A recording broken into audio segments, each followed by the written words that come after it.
Сәлеметсіздер ме балалар? Сабақтың тақырыбы жұмбақ. Тема урока загадка.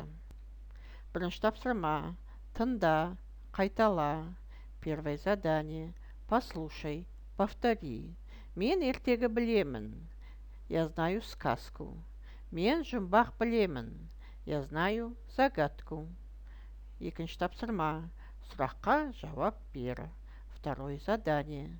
Ответь на вопрос. Қандай қарындаш? Какой карандаш?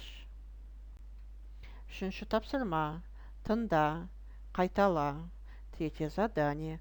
Послушай, повтори.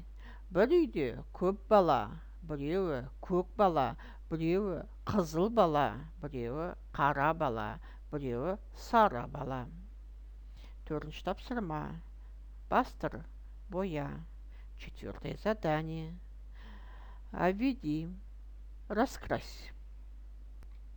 Бесінші тапсырма. Тыңда, қайтала.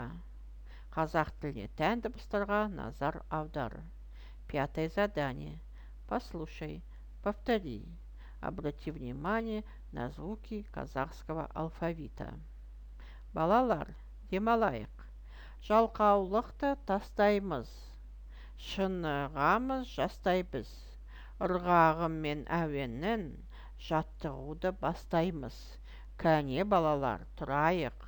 Мойнымызды оңға, солға бұрайық. 1, 2, 3, жинап алдық күш. Сабақ аяқталды. Сау болыңдар балалар.